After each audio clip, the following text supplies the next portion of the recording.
Las historias clínicas realizadas tanto en la universidad como en nuestro ámbito privado para poder presentar en las conferencias, en estas clases que tenemos con ustedes, nos ayuda mucho. Investigador, ya les decía, poníame el ejemplo de H&M para poder tener una data a nivel nacional, caries dental, que el último dato que tenemos es del año 2015, me parece que esos datos son recogidos del año 2012. No tenemos tampoco data actual oficial y publicada. El año pasado, en una conferencia en la Universidad Nacional Mayor de San Marcos, presentaron datos a través de la Dirección de Salud, pero que no han sido publicados en la web. Sanitario epidemiológico con lo anterior, administrativo, para ver cuántas historias tenemos, cuál es el presupuesto, ver cómo están, ingresos, egresos, control de calidad, evaluar y ver cómo ha ido evolucionando los casos que hemos hecho. ¿Fracasaron? ¿No fracasaron? ¿Están, o nuestro paciente desde cuándo no viene a la consulta?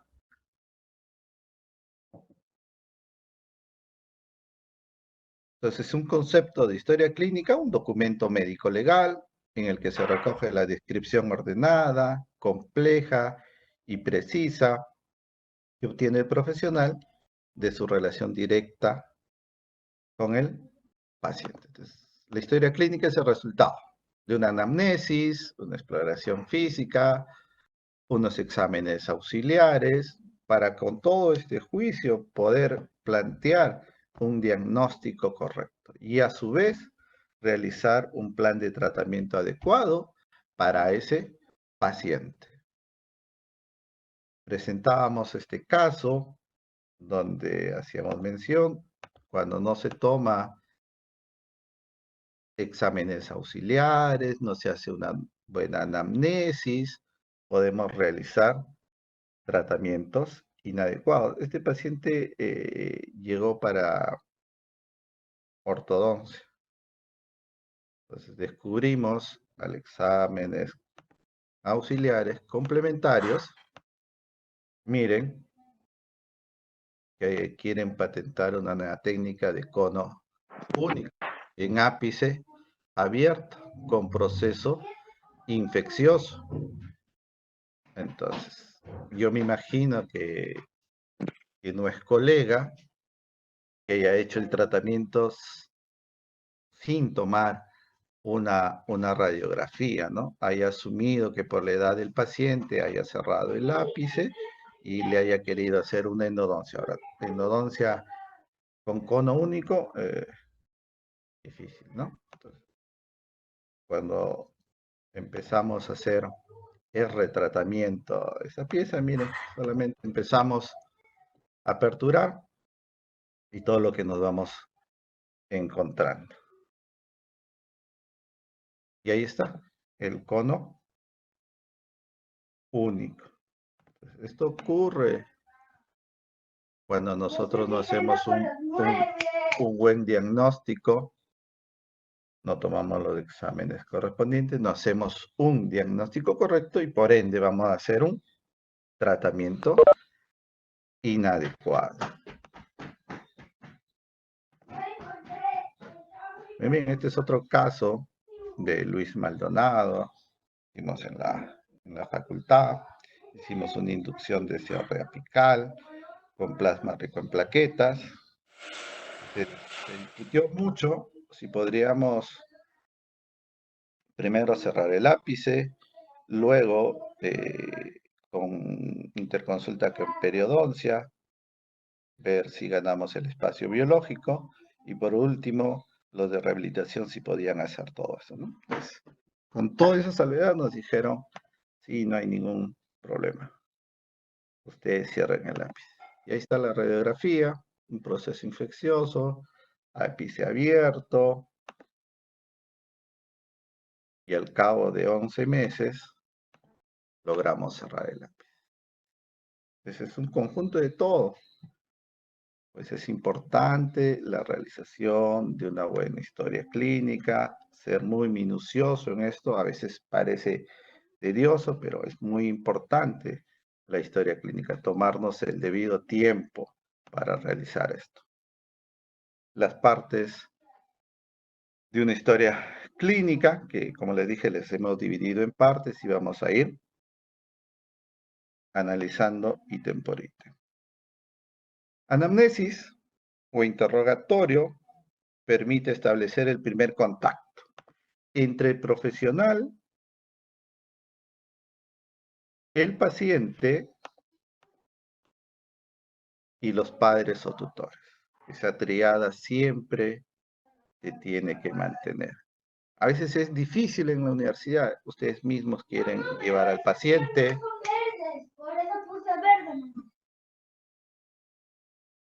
Ahí está pasando, mi hijo ya terminó su clase de inglés. Tiene que mantenerse esa triada. Decía que a veces en la universidad los alumnos llevan al paciente y no se puede hacer una buena anamnesis. Y ahora vamos a ver qué datos son importantes que debemos tener para poder hacer. En anamnesis hay dos formas de obtener la información, de forma directa y de forma indirecta. Nosotros realizamos una anamnesis de forma indirecta, porque muchos datos no van a saber nuestros pacientes pediátricos o ontopediátricos. Sabrán su edad, sabrán dónde viven, su número telefónico, pero más allá no creo que sepan darnos mayor información. Entonces siempre vamos a tener en odontopediatría una anamnesis de forma indirecta. Nombres y apellidos nos va a servir mucho para identificar a nuestros pacientes, el apelativo para saber cómo lo llaman cariñosamente en casa, poder tener una relación basada en la confianza, que nuestro paciente se sienta lo más cómodo posible. En cuanto a sexo, para poder determinar algunas afecciones que son exclusivamente de un determinado sexo. Ahí, por ejemplo, tenemos la hemofilia, que solo afecta a los varones.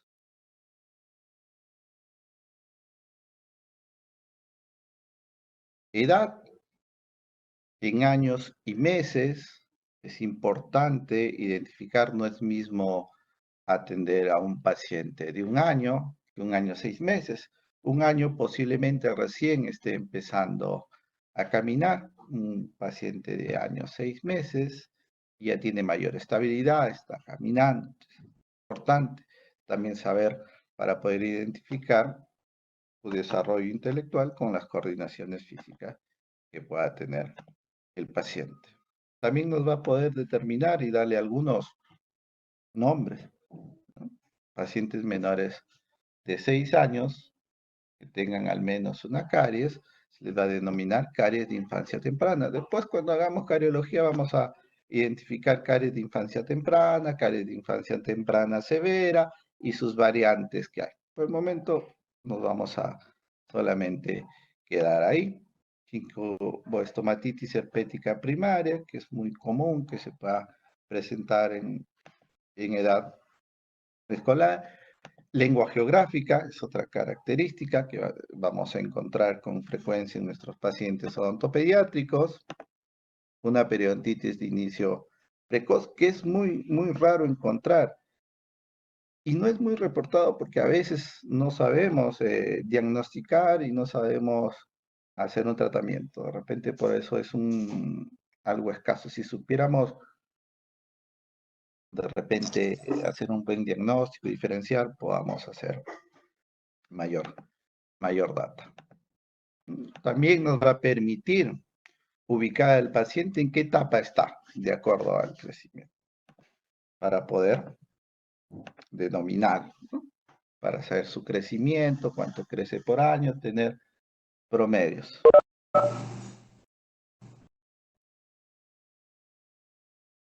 Procedencia, es importante saber de dónde procede, porque podemos tener alguna afección.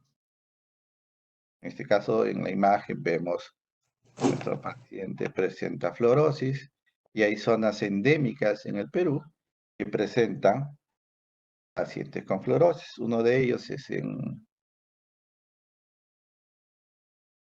Apurímac, específicamente en Talavera, que pertenece a Andahuaylas, donde hay una zona endémica de fluorosis, ¿no? Si llega y nos dice el paciente soy de Talavera o de Abancay o de Andahuaylas, podemos estar imaginando que de repente pueda tener fluorosis este paciente, ¿no? Sin haber todavía hecho un examen clínico intraoral, pero de repente ya podamos estar infiriendo por la información que nos está brindando el paciente.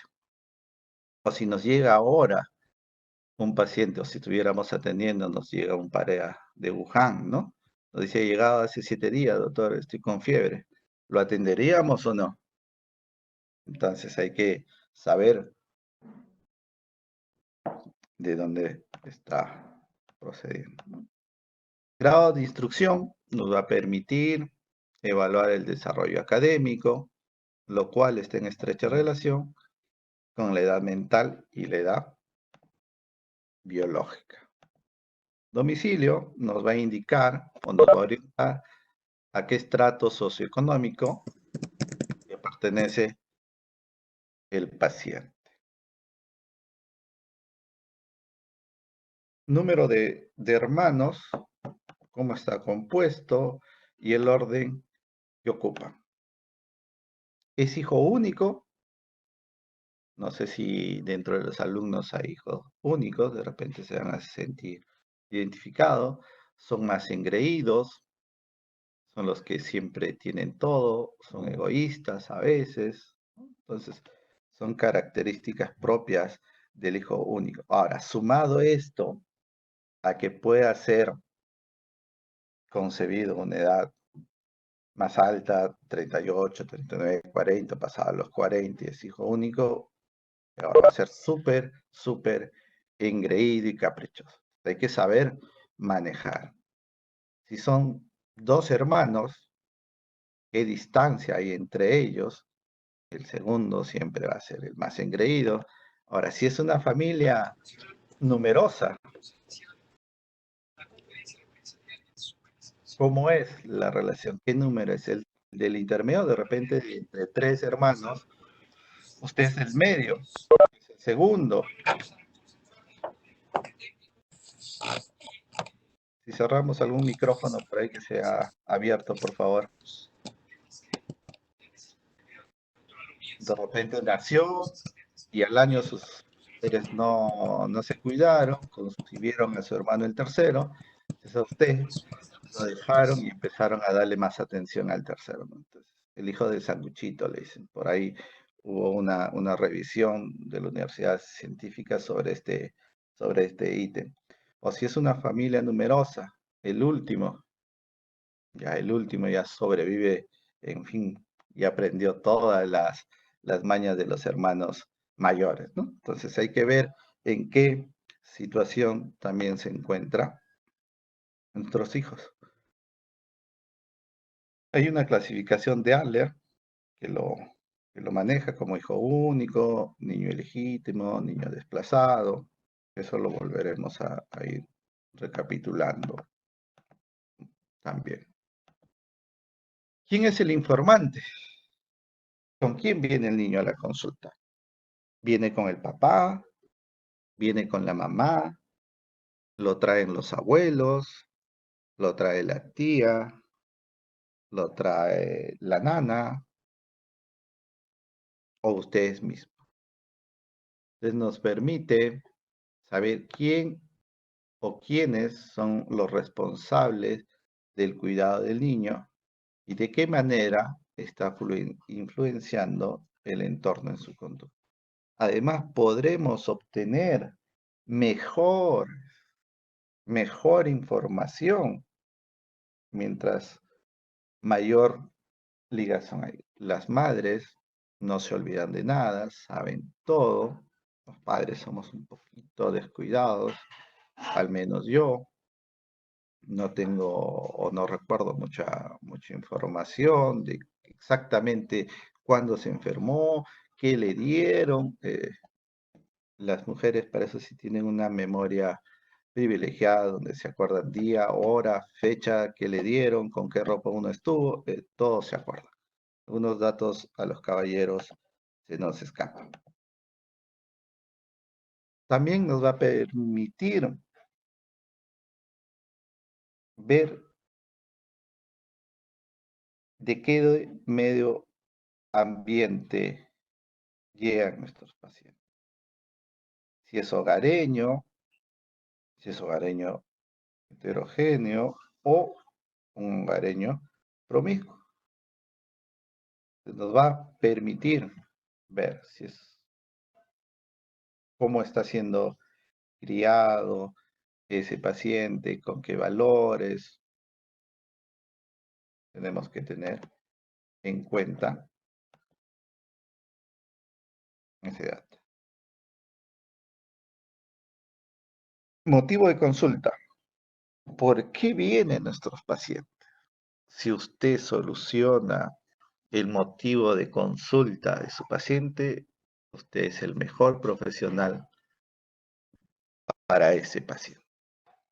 Es importante ver, saber qué expectativas tiene mi paciente. Si viene por dolor, usted le calma el dolor, usted es el mejor paciente. Si usted viene por alguna malposición dentaria y lo deriva a ortodoncia o hacemos en una ortodoncia interceptiva, preventiva, solucionamos eso, usted es el mejor profesional que ha podido tener ese paciente. El motivo de consulta siempre va a estar colocado, escrito en la historia clínica, con lo que nos manifiesta el paciente. Textualmente tenemos que copiar lo que nos dice el paciente y siempre entre comillas. Vamos a ver algunos ejemplos. Miren, nos dice, lo he traído a consulta porque no sale el diente de adelante hace meses. Esa es su preocupación de la mamá. Pero si observamos, ahí está presente ya el incisivo central, ¿verdad? Está próximo a erupcionar. Usted puede esperar o hacer una pequeña cirugía. Ya depende del manejo de cada profesional. Nos dice, el diente de atrás le han curado, pero otra vez le duele cuando come dulces. Vemos que hay una fractura. Nuevamente hay un proceso de lesión. Otro ejemplo. Viene y nos dice, el diente de adelante está con hinchazón. Tremendo absceso que tiene ahí nuestro paciente. Entonces, colocar siempre textualmente lo que nos dice el paciente y siempre entre comillas. Esta patología es una denudación patológica en dientes temporales, asociado a fiebre generalmente mayor a 40 grados. En antecedentes de salud, en antecedentes prenatales, tenemos que ver si existen eventualidades que puedan afectar al producto. En este caso, producto le estamos llamando al feto o bebé. Si dentro de este proceso de embarazo, de concepción, embarazo, ha estado medicada o no ha estado medicada. A veces, o la mayoría por experiencia propia. En los 3 embarazos, mi esposa siempre ha sufrido de infecciones urinarias, no sabemos por qué. Y siempre ha tenido medicación. Siempre es que hay que escoger el medicamento oportuno para cada situación. Si por ahí consumieron tetraciclina, va a haber pigmentación, esto de acuerdo a la formación también del diente. Entonces, por eso los odontopediatras debemos conocer cuándo se empieza la calcificación, cuándo es una corona completa, cuando la raíz ha completado. Esto lo van a ir aprendiendo y memorizando a lo largo de su formación en el área de odontopediatría. Solamente para recordar, edad gestacional, peso al nacer, tipo de parto, porque nos va a brindar datos importantes. Si nuestro paciente ha nacido con bajo peso al nacer, posiblemente va a tener retraso en el proceso de erupción. Si generalmente van a iniciar el proceso de erupción a los 6 meses, más o menos. Quizás, si ya sabemos que mi paciente ha nacido con 2 kilos, 2 kilos 200, puede que empiecen a erupcionar a los 9, 10, 11 meses, producto de la desnutrición que ha tenido mi paciente. También es predictor de caries dental. Entonces, ya estamos viendo o asociando algunos datos que estamos teniendo en la historia clínica. Viene mi paciente a los 9 meses a la consulta y nos dice, doctor, no le salen sus dientecitos. Empezamos a hacer la anamnesis y vemos que, o preguntamos, ¿con cuánto peso nació? 2 kilos. Posiblemente sea por que haya tenido una desnutrición. Otro dato importante es evaluar o pedir el test de Apgar, ¿no? Este test de Apgar lo hacen ni bien nace nuestro paciente y a los 5 minutos, donde ven apariencia, pulso, gestos, actividad, respiración. Deberían estar en puntuación por encima de 7 u 8 cuando nacen y a los 5 minutos lo ideal debería ser que lleguen a 10. Entonces, nos está indicando que está en buena salud. Pero si tiene menor de 3, 4, ya inmediatamente interviene todo el equipo de emergencia, ¿no? El pediatra.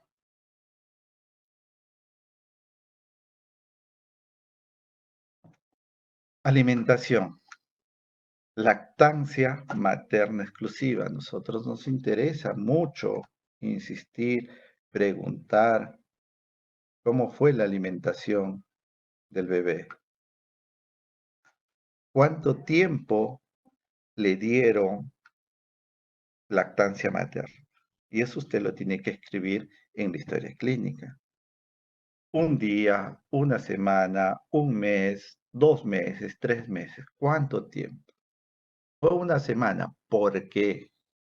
De repente fue hospitalizada o de repente le dijeron que no, que es mejor la fórmula y no la lactancia materna. Usted lo tiene que escribir en la historia clínica. La lactancia materna exclusiva es importante. Los primeros 3 días a la leche se le llama calostro y estas contienen inmunoglobulinas y específicamente la A, que se dice que es la primera vacuna que tienen nuestros pacientes o el bebé. También porque ocurre el mayor desarrollo y maduración del sistema nervioso central. También porque coincide con la erupción de las piezas dentales, ¿no? Por eso es la lactancia exclusiva hasta los 6 meses. La lactancia artificial no indicada. Lo ideal es que nunca puedan tener esta lactancia artificial, pero si se le dan, hay que tener algunas consideraciones, como por ejemplo, ¿por qué retarda la maduración del sistema nervioso central y por lo tanto hay una disminución del 50% del coeficiente intelectual? Hay deficiencia del sistema inmunitario. También estas leches artificiales contienen mucho azúcar y ya en la resolución ministerial del Ministerio de Salud, una de las indicaciones es no incluir en la dieta azúcar por lo menos los 2 primeros años. También esta indicación está dada en la declaración de Bangkok de la IAPD el año pasado.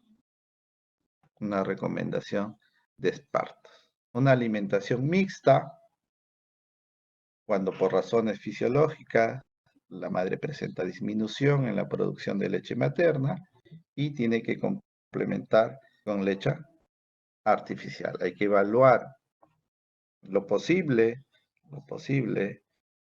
indicar que no se le dé este tipo de sustancias de leche artificial, ¿no? La lactancia es el periodo de transición donde va a dejar de ser su alimentación exclusiva por leche materna y va a empezar a probar nuevos sabores, nuevas texturas. Vamos a darle más líquidos, semisólidos, sólidos. Pues la lactancia es ese periodo de transición. Como les decía, en lo posible evitar el azúcar. Si por ahí tenemos, podríamos utilizar el xilitol, que es el más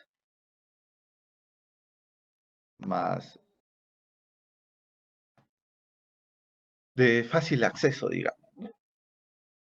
Dentro de los antecedentes fisiológicos postnatales, la higiene.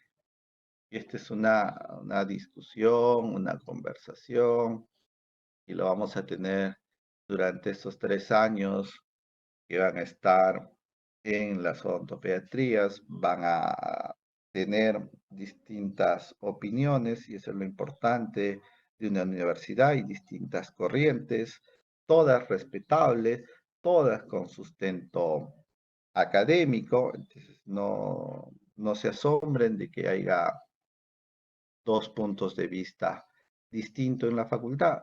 Al final ustedes sacan sus propios conocimientos, al final ustedes aplican lo que a ustedes más los ha convencido, lo que ustedes más han revisado en la literatura. ¿Cuándo iniciar? ¿Desde que nace o desde que aparece el primer diente? Si alguien me puede, eh, si alguien puede opinar, puede abrir el micro para ver qué opinión tienen acerca de cuándo debemos iniciar la higiene dental o la higiene de la boca de nuestro paciente. ¿Alguien, por favor? Doctor, buenos días. Buenos días. Eh, Buenos días, doctor. Había leído ¿Tu nombre, por favor? mailing. Ya, metió un grillo. Te escuchamos. Ya, había leído desde que nace con un trapito se le podía hacer la limpieza al bebé, porque igual como ya consume alimentos, no alimentos, o sea, la leche materna, entonces pues la cavidad o puede estar sucia, o sea, lavarla con un trapito mojadito, o sea, con agua tibia y así limpiarle, pues. Algo así le había.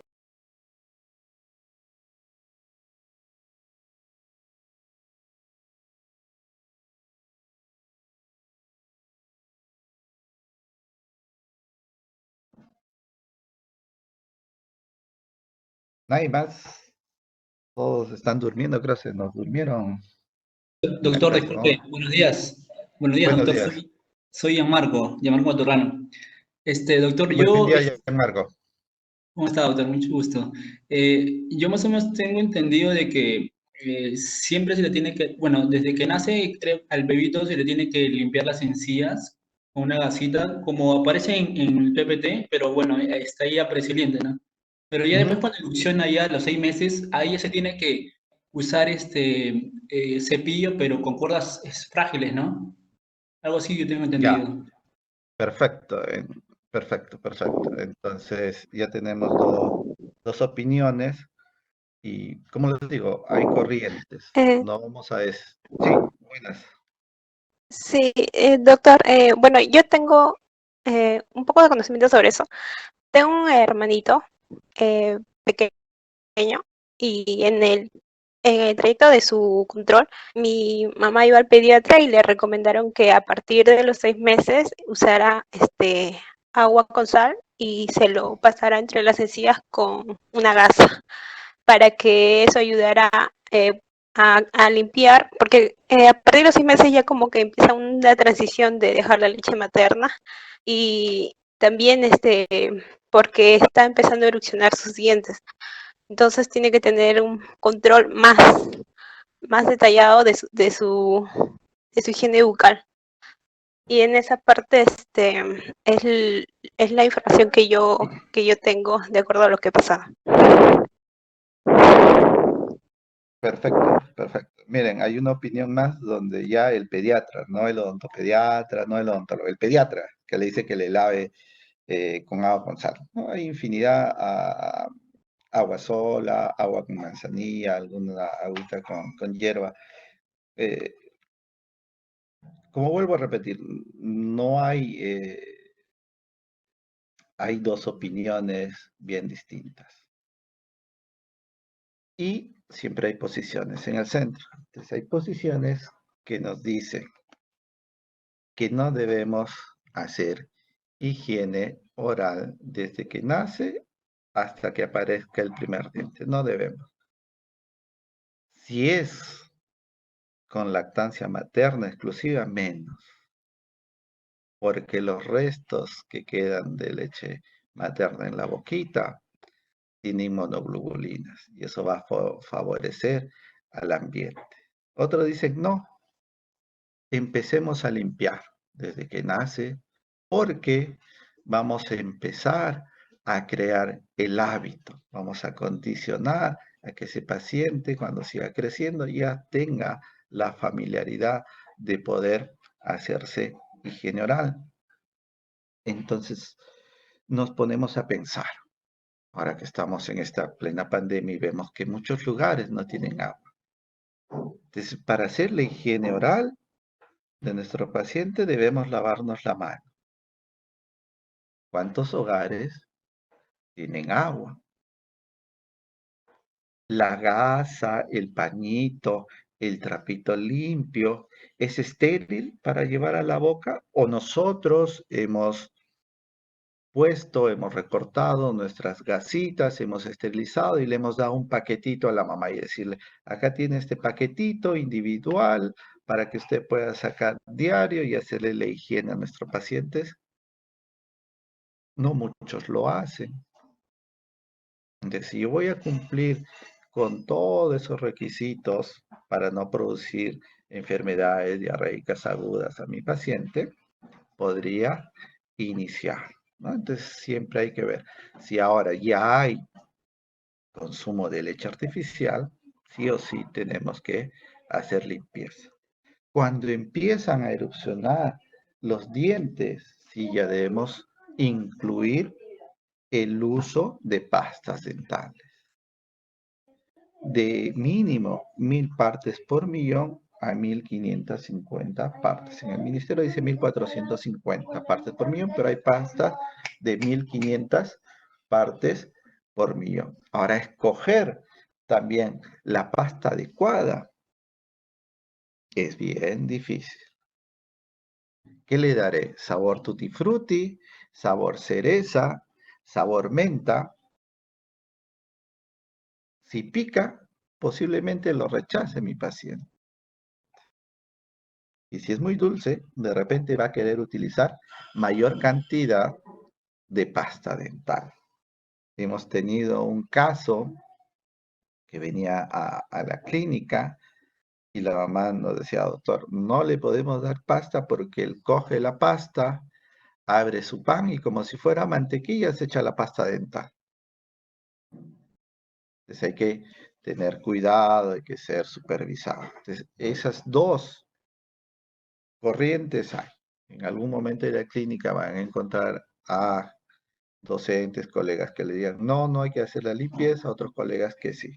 Ya ustedes tienen la información para que no se sorprendan en el momento. Eso es lo importante de una universidad, donde hay criterios distintos para ayudar a una mejor formación profesional de cada uno de ustedes. Succión digital, para que se presente una patología, tiene que ser frecuente, de larga data y de intensidad fuerte. Para que se produzca una alteración se tiene que cumplir. Es distinto chuparse, como está en la imagen, el dedo una vez cada mes, a chuparse todo el día con fuerza, que nos va a producir una patología. Es distinto tratar. Puede producir de tanta succión una mordida abierta y esta mordida abierta nos va a complicar, nos va a presentar una deglución atípica. Hay que ver, y en este caso, algunos ontopediatras han estudiado ortodoncia, hacen el tema de ortodoncia interceptiva, preventiva, y en las clases con el doctor Marengo o con el doctor Fernando, con la doctora Arrieta, ya definirán cuándo es ortodoncia interceptiva, cuándo es ortodoncia preventiva. Ese es un campo donde he dejado yo de hacer respiración bucal en hábitos, puede producir una hipertrofia de la mucosa nasal, no van a estar desarrolladas las narinas, mordida abierta, paladar estrecho, profundo, resequedad de labios.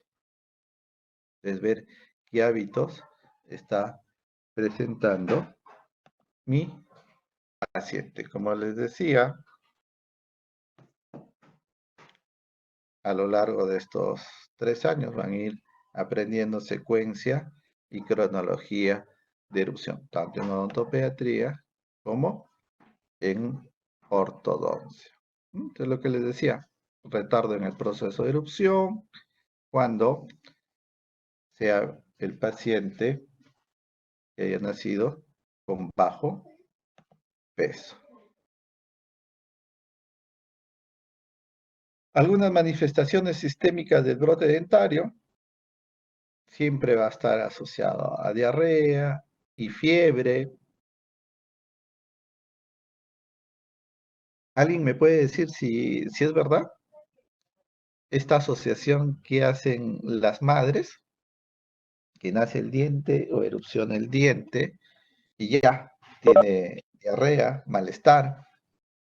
¿Algún comentario? Buenos días. Buenos días. Soy Johan Martínez.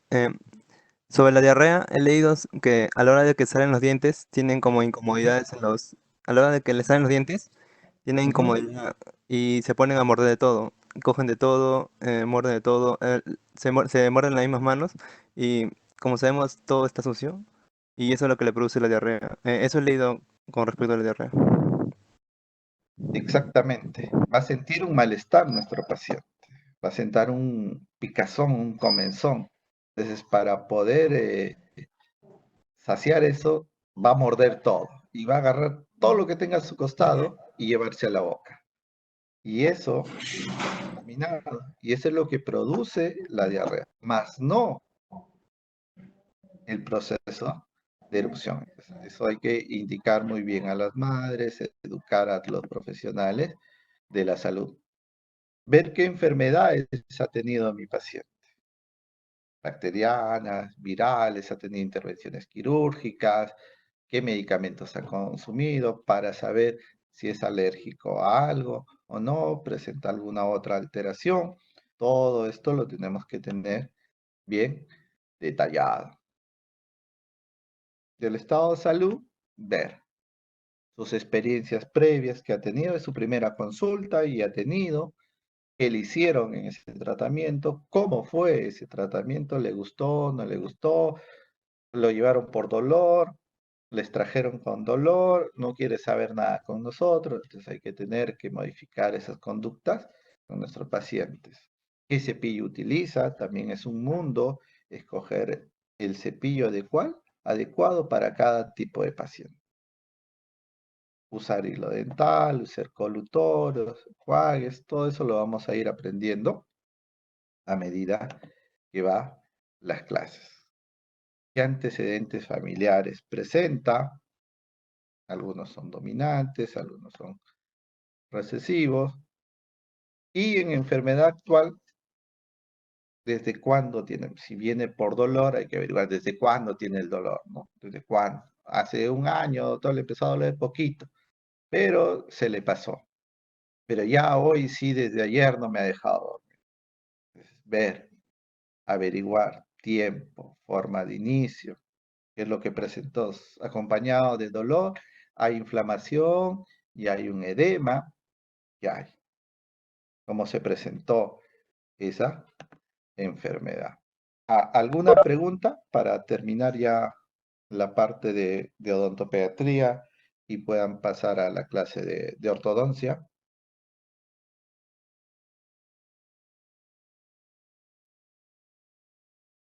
Como siempre, la clase también va a estar colgada en la plataforma, en el aula virtual. También se la voy a hacer llegar a la señorita delegada para que pueda compartir la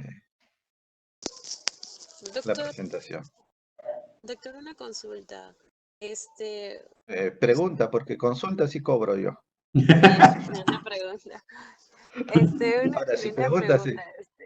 ¿Usted a sus pacientes, les recomienda, bueno, a las madres que vienen con sus bebés, les recomienda, el lavado o no? Va a depender mucho de la situación que se encuentre la madre, de la educación que tenga la madre. Como le digo, los tratamientos tienen que, no hay una receta médica donde te diga, a este tipo de paciente vas a decirle que sí, se cepille o que le lave los dientes o que le lave la boquita desde que nació. No, no, no. Tienes que ver con quién estás tratando, ¿no?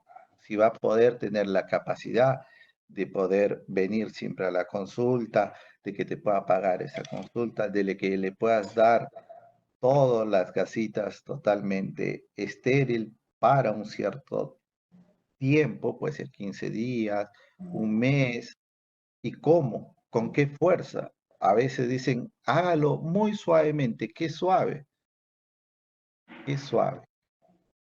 Entonces tenemos que definir qué suave, tenemos que enseñarle a la mamá con qué fricción tiene que hacer, ¿no? Entonces va a depender mucho, mucho con qué pacientes estás trabajando, ¿no? Con qué características tengan. Por eso los tratamientos son individualizados. Lo mejor que indique para ese paciente va a ser el tratamiento idóneo para ese paciente. Eso no se puede repetir en otro paciente porque van a tener características distintas. Gracias, doctor. Doctor, buenos días. Buenos días. Disculpe, quería hacer otra pregunta, agregando lo que ha dicho mi compañera. Con respecto, doctor, al uso del biberón, ¿cómo, o sea, cómo se puede usar de tal forma de que no dañe posteriormente los dientes? Y con respecto al uso del chupete también, hasta qué es bueno o no es bueno usar su uso, ¿no? Lo ideal es no usar ni biberón ni estos succionadores. No deberías usar, descartado. Pero si lo van a usar, también hay que ver. Recuerda, frecuencia e intensidad. Si lo va a usar diario, a toda hora, para que no, entre comillas, no fastidie y te deje hacer tus cosas, te va a producir mayor alteraciones, ¿no? Ahora, con respecto a biberones, recomendar siempre de vidrio, porque lo vas a poder esterilizar, lavar, no de plástico. Las tetinas también, de acuerdo a la edad de tu paciente, puede ser tetina 1 o tetina 2. También va a influenciar mucho el agujerito por donde salga. A veces dicen, no puede succionar, doctor, el agujero es muy pequeñito y ¡plá! Le hacen un hueco, ¿no? Y empieza a chorrear todo. Lo mejor es darle en tacita. Esa es mi recomendación. No uso de biberón, no uso de chupetes. Doctor, muchas gracias.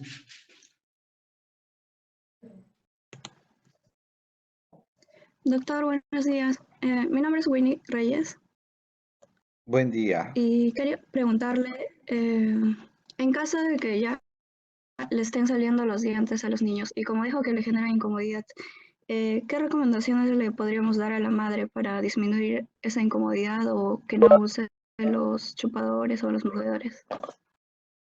No, ahí estamos hablando cosas distintas. Los mordedores sí lo puede utilizar y si es mejor todavía refrigerado, mejor va a aliviar mucho esa comezón. Pero tratemos de asegurarnos que sea limpio, ¿no?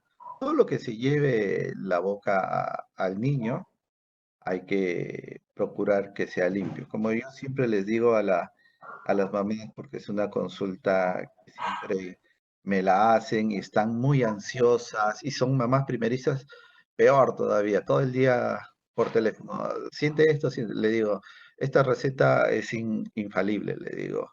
Prepárate una manzanilla doble, triplica tu paciencia y si eres creyente en alguna religión, ponte a rezar 3 veces al día y vas a mejorar mucho. Esa es mi prescripción. Paciencia, paciencia y todo lo que se pueda llevar a la boca del niño tiene que estar limpio para no tener complicaciones.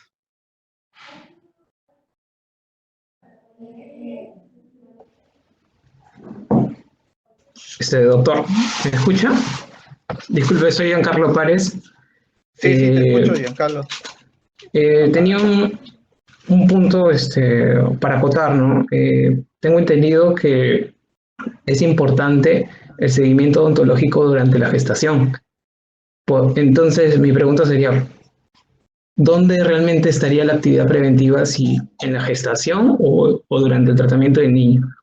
Porque tengo entendido que la madre, la gestante, es al ser vulnerable durante esta etapa, puede traer muchas enfermedades bucales, ¿no?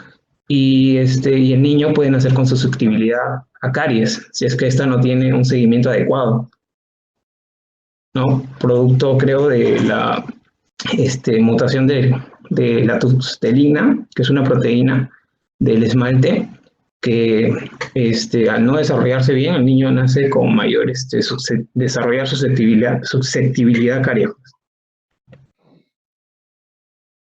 Recuerda que la caries es de origen multifactorial. Entonces, ahora, las madres primerizas o las madres gestantes siempre van a ser más receptivas a la información que le podamos brindar. Si empezamos a trabajar con ellas y hacerles hincapié en lo importante que es la educación en salud oral, vamos a disminuir los índices de caries dental. Entonces sí podemos trabajar en un tiempo, hace 10 años aproximadamente, hubo una corriente fuerte sobre el uso de flúor en las gestantes, porque se asumía que iba a atravesar o en verdad atraviesa la placenta La teoría era la siguiente: atraviesa la placenta y va a fortificar los dientes. Los va a convertir más fuertes, más sanos y menos susceptibles a lesiones cariosas. Pero a lo largo de los años se ha ido comprobando que si bien es cierto, atraviesa el flúor la placenta, pero este en su mayor parte o casi en su totalidad se va a ir a depositar en huesos largos y va a llegar en una mínima cantidad al diente y no va a modificar la estructura o lo va a convertir en una fluorapatita. Entonces, eso es lo que se creía hace 10 años. Ahora ya está con la evidencia científica que no modifica la estructura del diente, pero sí podemos modificar hábitos de la mamá, ¿no? Eso sí, podemos informarle a la mamá cambios de hábitos.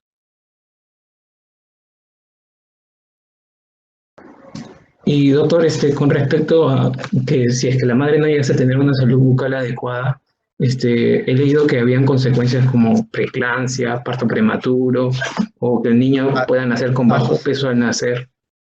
O asociado sea, asociado a enfermedad periodontal. Se ajá. modifica y hay un producto de oxitocina que te va a producir un parto prematuro. Eso sí está reportado. Pues es importante. Mira, fue el año 98, 99, 2000, éramos programa de salud bucal. Ahora Ujú. estamos inmersos dentro del programa materno perinatal. Entonces, dentro de ese programa, todas las madres tienen que acudir al servicio dental para su tratamiento respectivo, ¿no? Como programa nacional. Ahora, que se lleve bien o se lleve mal, ahí sí ya desconozco, yo no he podido trabajar en el ministerio, ¿no? No, no, nunca he trabajado. De repente, no sé si está la doctora Eufemia, que ha tenido la oportunidad de trabajar en el Hospital Nacional del Niño y nos puede comentar algo sobre cómo hacen ese manejo preventivo ahí en el hospital. Hola, aló. Sí, sí, Eh, te escuchamos, Eufemia. sí, Sí, sí, te escuchamos. bueno, solamente para acotar algunas cosas. Por ejemplo, nosotros manejamos básicamente pacientes niños. Entonces, cuando tenemos un paciente niño, la historia, en este caso, si nos basamos netamente en la historia de esta forma es indirecta, ¿no? Porque el niño no nos va a decir a qué edad nació y así sucesivamente.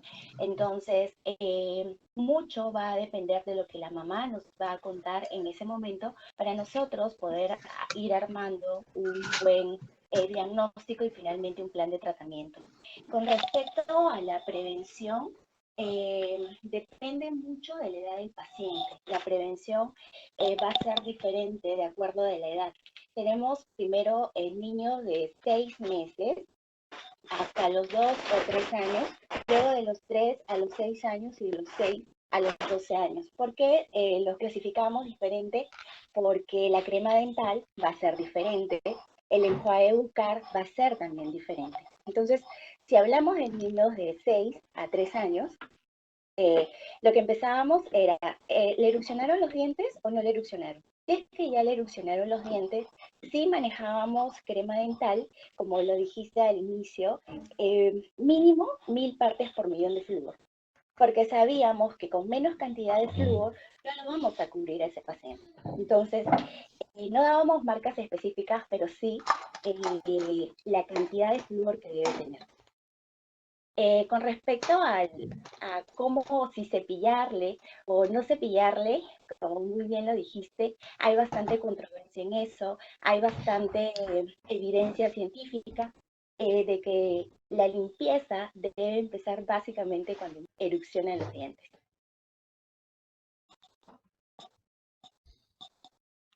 Gracias, gracias, Eufemia. Sí, gracias.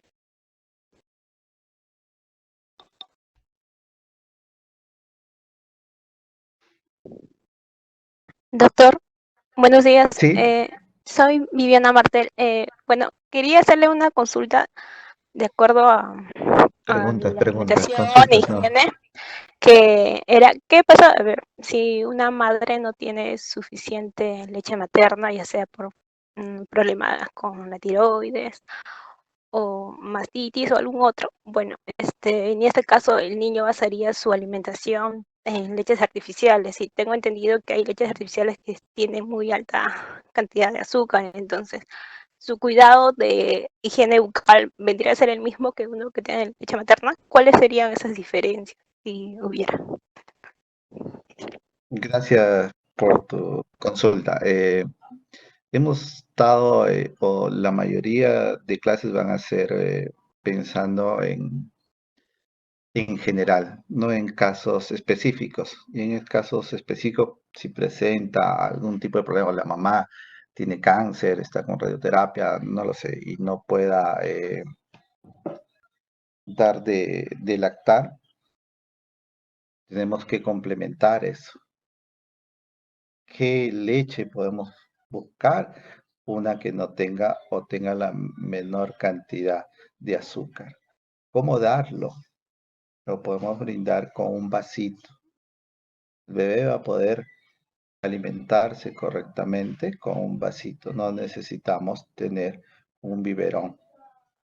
Ese es en el periodo cuando no tiene dientes. Y explicamos, si es una lactancia artificial, sí podemos hacer la limpieza de la cavidad oral con todas las indicaciones que hemos brindado, de tener gasas estéril o los trapitos que va a utilizar limpios, de que se debe lavar la mano correctamente, que el agua debe ser hervida, tibia o fría, lo recomiendas tú.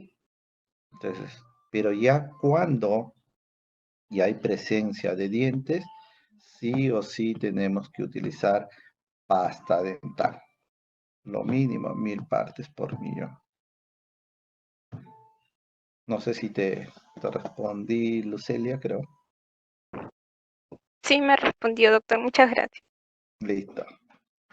Acá hay una pregunta de Yulisa Díaz Campos, que no tiene audio, así que hace la siguiente pregunta para ti, John. Dice, doctor, buenos días. Mi audio no se conecta. En la parte de higiene se mostraba una imagen de uso de gasa, pero también una imagen, al parecer, era el uso de un dedal de silicona.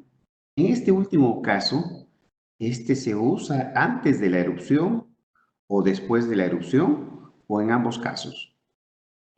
Perfecto, son imágenes referenciales para poder conversar.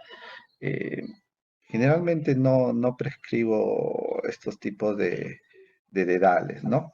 Cuando ya empiezan a erupcionar los dientes, su cepillo de cerdas suaves, en lo posible que tengan mango largo, recuerden cómo va a empezar a coger el niño. Y otra indicación importante que tengo es que tengan 2 cepillos en la casa. Uno para el papá, de buena calidad, de buena marca, que cumpla con los requisitos, y otro que puede ser uno baratito. Porque ¿qué va a pasar?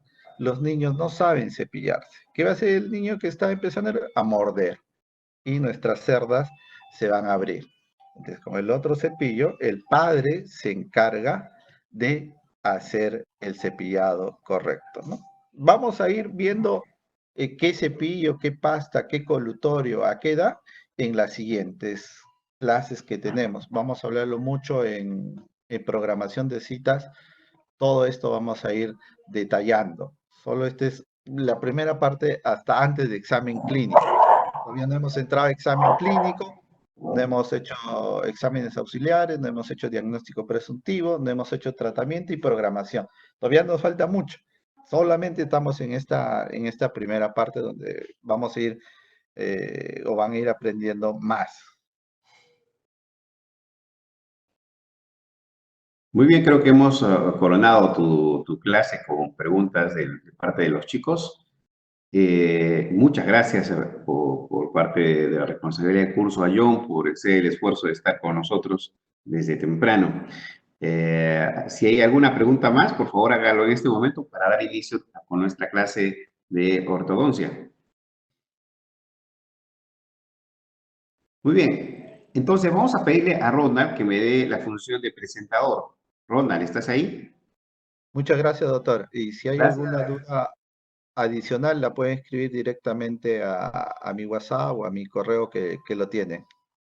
Listo, buen día, doctor. Me Buenos toca días. clase de música ahora. Ya, excelente. Vaya a su labor de papá. Muy bien, vamos a continuar con nuestras clases. Vamos a compartir el PowerPoint. Vamos a ver. Muy bien. A ver, vamos con todos. Ustedes han recibido las instrucciones de ir visualizando lo que es el proceso de crecimiento y desarrollo, ¿no es verdad? Muchachos, ¿me escuchan? Sí, doctor. Sí, el video que les dejé. Así es, Lizeth, espero que les haya llegado a todos la comunicación, porque lo que vamos a hacer ahora es un modelo de enseñanza-aprendizaje que se llama aprendizaje reversa o flipper learning. Es una forma en la cual el estudiante primero es expuesto a artículos, videos, teorías. Ellos leen los artículos, leen la teoría o ven los videos y luego de ejecutada esa tarea vienen a la clase y eso facilita el proceso de enseñanza-aprendizaje. Quiero saber cuántos de ustedes han hecho esa visualización del video que se les ha enviado. ¿Aló? Doctor, yo les hice llegar a todos, o sea, todo el grupo, por a través del WhatsApp les di el link que usted me pasó. ¿Y qué tal? ¿Lo vieron? Chicos, respondo. Sí. A ver, no, Sí, doctor. dice que sí. Muy bien. Sí, doctor, eran 2 videos. Exacto, han sido 2 videos, ¿cierto? Son videos que nosotros los producimos y compartimos en la red. ¿Para qué? Para aumentar el nivel de conocimiento a todos los odontólogos, ortodoncistas o estudiantes de odontología que estén interesados en aprender crecimiento y desarrollo. Entonces, la clase pasada habíamos aprendido a identificar cuáles eran las características cefalométricas, ¿cierto?, de un paciente clase 1 sano. ¿No es verdad? Habíamos hecho... Sí, doctor. Y esto es lo que ustedes van a hacer cuando hagan una lectura de las características craneofaciales de un paciente. Cuando la mamá te pregunte, ¿está mi hijo o mi hija creciendo y desarrollándose de forma saludable? Ustedes tienen que leer los indicadores, ¿verdad?, que ahora lo pueden tener con una simple radiografía cefalométrica. Como verán, la facultad está muy bien equipada con estos equipos. Esta es una radiografía cefalométrica de perfil, donde podemos ver las estructuras. Incluso podemos ver la sincondrosis, de esa que estuvimos hablando bastante la semana pasada, ¿no? Solamente para recordar, un paciente de clase 1 tiene la siguiente característica, ¿no? Tiene la maxila y la mandíbula bastante cercanos en cuanto a la posición, ¿no? Esto va a determinar un perfil ligeramente convexo a recto. Eso es una característica de un paciente de clase 1. Y como está en una etapa de dentición permanente, no, temporal, no es temporal, acá hay dientes temporales. Una dentición temprana, porque están los inferiores erupcionando. Habíamos dicho algunas características que no debemos olvidar, ¿no es cierto? Este es un paciente de clase 1 y probablemente la forma como está creciendo esté determinada por la presencia de estas sincondrosis. ¿Qué sincondrosis es la que estoy señalando acá? Sincondrosis Esfenooccipital. Esa es la interoccipital. Esfenooccipital. Excelente. Y como veremos, ¿no es cierto? A ver si alguien me ayuda. Yo antes tenía en la zona baja de acá algo para aproximar, pero ahora ya no los tengo acá. Tenía. Había como especie de de una lupa, ¿no? Que me permitía acercarme. ¿Alguien sabe cómo arreglar esa parte? A ver, flecha, puntero, marcador. ¿En la barra lateral no le aparece la lupa? No aparece una lupa. Ya. Aparece esto que se ve acá. Pero eso vamos a ver Anotaciones, cómo anotaciones, ahí debe aparecer una barra. Ah, Activando anotaciones. a ver, ¿dónde es? A ver.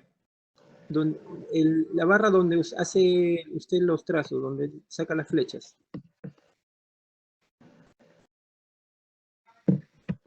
¿Ya? ¿Acá? ¿Luego? El lápiz. Sí. Debe haber ahí una lupa. ¿No está? Active la barra de... No, acá no está.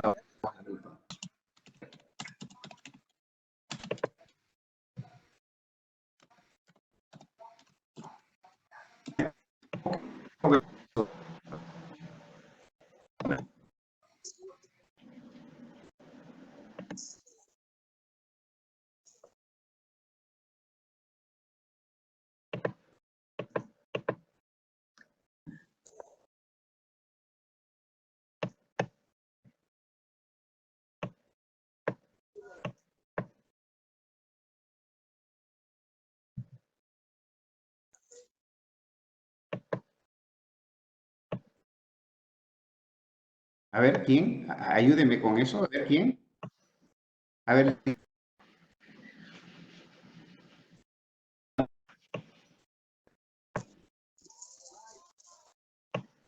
¿Debo ver en la base del cráneo? ¿Qué cosa debo ver en el cuello? ¿Qué cosa debo ver en la cara? Para saber que ese paciente probablemente tenga un patrón esquelético de clase 1 con crecimiento. Esa es una información que la hemos revisado la clase pasada y esa es una información que está también en los videos. A ver.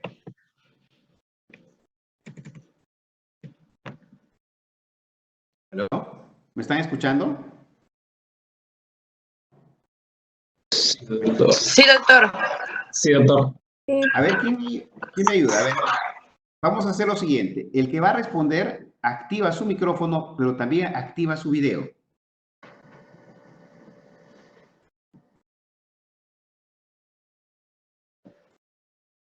Recuerden que lo que estamos haciendo acá es aprendizaje reversa. Lo que ustedes han visto y han entendido, ahora lo plasman en la clase. A ver, Ivette, dime, te escucho. Ivette Rafael. Ojo, no es obligatorio. Aquí van a aprender, pero es muy importante que ustedes participen. ¿Puede volver a repetir la pregunta? ¿Cómo no, Ivette? De acuerdo a lo que tú has visto en los videos y de acuerdo también a lo que ustedes han aprendido en la clase anterior, dime, ¿cuáles son las características del patrón esquelético de clase 1? En otras palabras, ¿qué indicadores en la estructura craneofacial del paciente me indican que es un patrón esquelético de clase 1? Para eso describiremos los indicadores que están en la base craneana, los que están en el cuello, los que están en el componente nasomaxilar, los que están en el componente mandibular y también para nosotros es importante visualizar cómo están las estructuras esqueléticas en sentido antero-posterior. A ver, los escucho. Ya, de acuerdo, por ejemplo, se tiene que ver la parte de cervical, la lordosis. ¿Ya? Que tiene ¿Y este paciente tiene esa lordosis? ¿Qué? Este paciente que estamos viendo acá, ¿tiene la lordosis cervical? Sí. Correcto. Entonces, primer indicador en la zona cervical. ¿Cuál es el otro indicador? Que la zona de la suboccipital, por ejemplo, es el espacio interoccipital. Debe tener de 6 a 9 milímetros. 6 a 9 milímetros deben ser los espacios suboccipitales. Aquí, estoy señalando acá, ¿al primer espacio suboccipital o al segundo? El primer espacio suboccipital. Exacto. Y este vendría a ser el segundo espacio suboccipital. Muy bien. ¿Cuál es el otro indicador de salud o indicador también de patrón esquelético? Es la ubicación del hueso hioides. Ajá. ¿Y cómo debería estar el hueso hioides? ¿Cuál debería ser su ubicación? Debería de ser oblicua. Exacto. ¿Oblicua aquí? Oblicua a la línea hioidea, de que sería del retrognathion a la tercera cervical. Muy bien. Entonces, si este hioides está en esa posición, que haya equilibrio neuromuscular, ¿sí?, de este paciente. Excelente. Otra característica. Que aquí se tiene que ver, por ejemplo, las amígdalas. Ajá.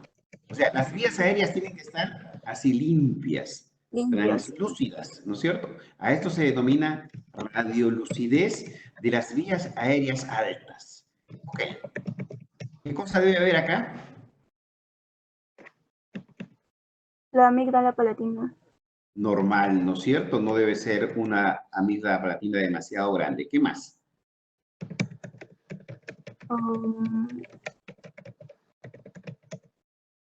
¿Qué más? Aquí había algo de la rama, la mitad de la rama, el plano crisal. Ya, acá en este caso también no debemos olvidar que el adenoide, esto que está acá, no debe ocluir el espacio de ventilación. Normalmente nosotros ventilamos por las vías aéreas, por las fosas nasales, y luego ese aire tratado en las fosas nasales pasa hacia las vías respiratorias bajas. En un volumen de aire corriente, así se denomina, volumen de aire corriente, que aproximadamente son 500 centímetros. De 500. Excelente. Muy bien. Entonces, otro elemento entonces en cara es el plano cruzal, ¿no es cierto? Fíjate acá. Muy próximo ¿a dónde? A la mitad. Parte media de la rama de la mandíbula. Exacto. Es una característica. Veamos ahora cómo erupcionan los incisivos permanentes, ¿no es cierto? ¿Erupcionan hacia dónde? ¿Hacia lingual o hacia vestibular?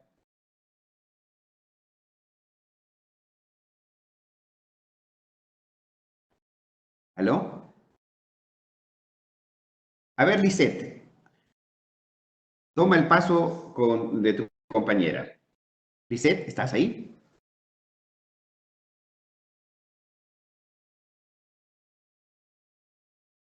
Muchachos, ¿están ahí? ¡Auxilio! Antoinette, todavía sigues ahí, ¿no? Sí. Muy bien. ¿Quién quiere ayudar? Doctor, disculpe, ¿cuál era la pregunta? No, se cortó esa parte. Ok. Que los incisivos superiores es por vestibular. Exacto. Los incisivos superiores erupcionan hacia vestibular, provocando el desarrollo y crecimiento de la zona dentoalveolar y también propulsan al punto A para ir adelante, ¿no? Entonces, cuando erupcionan los incisivos, erupcionan reabsorbiendo de la zona central hacia la zona vestibular. Eso provoca como una especie de tobogán, ¿no?, que catapulta a los incisivos hacia adelante. Mientras que los incisivos inferiores erupcionan ¿hacia dónde? Lingual. Exacto, erupcionan hacia el lingual. ¿Y quién los lleva hacia adelante? La lengua. La lengua misma. Porque la lengua tiene una función llamada la función centrífuga, ¿no? Una función de vector centrífugo que va moldeando y va colocando a las piezas dentales dentro de ese espacio lógico que se le da a los dientes, ¿no? Entonces,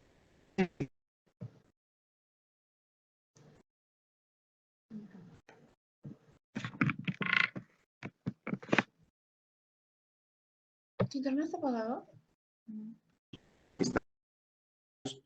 En los carrillos y en el paladar blando, que dan la tarjeta. Profesor, Entonces, ¿puedo cuando volver a estas repetir? cosas...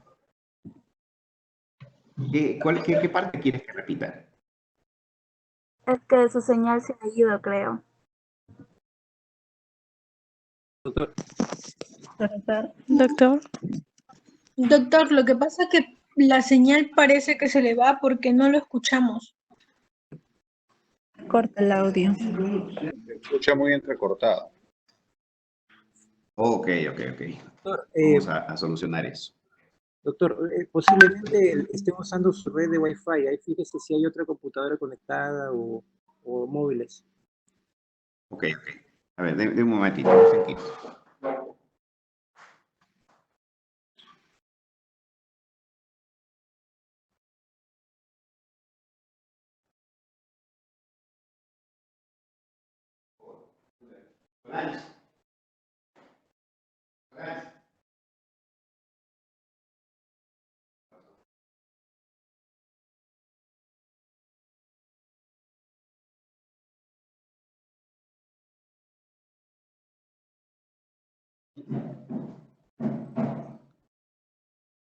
¿Aló? ¿Cómo se escucha ahora?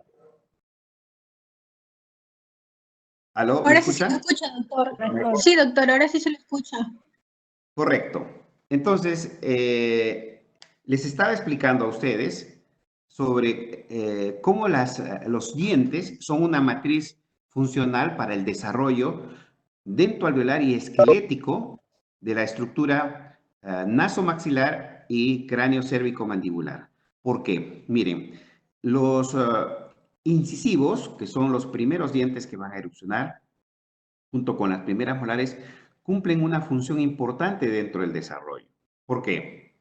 Porque cuando erupciona el incisivo, este proyecta el desarrollo dentoalveolar, ¿no?, de la parte anterior de la maxila, ¿verdad? Dándole ese típico desarrollo anteroposterior. Pero cuando erupciona en sentido vertical, le da el desarrollo vertical de la maxila. Y cuando reabsorbe del centro del diente hacia la parte vestibular. Y entonces, el incisivo... Estoy en clases, por favor, Joaquín. Por favor, ¿podría cerrar su micrófono? Ahí está. Doctora Gabriela, ¿puede cerrar su micrófono? Gracias. Muy bien. Entonces, ustedes van a notar de que la erupción del incisivo superior reabsorbe al incisivo temporal, produciendo y aumentando el perímetro de arco. Ahora, los inferiores erupcionan hacia el lingual y es la lengua la encargada de empujarlos hacia vestibular, ¿verdad? Eso aumenta también el perímetro de arco en el sector inferior. Y por detrás, en la zona posterior, la erupción de la primera molar aumenta la altura facial anteroinferior. Esta erupción de la primera molar inferior también provoca, ¿no?, también provoca el aplanamiento del plano oclusal. Y eso, cuando ocurre, provoca el desarrollo de toda la mandíbula. Lo voy a explicar. ¿Hasta acá me están entendiendo? Doctor. Sí, doctor. Doctor, sí. Prosiga. Ok. Vamos adelante entonces.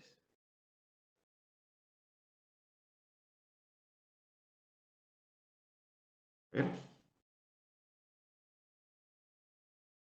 ¿No quiere avanzar?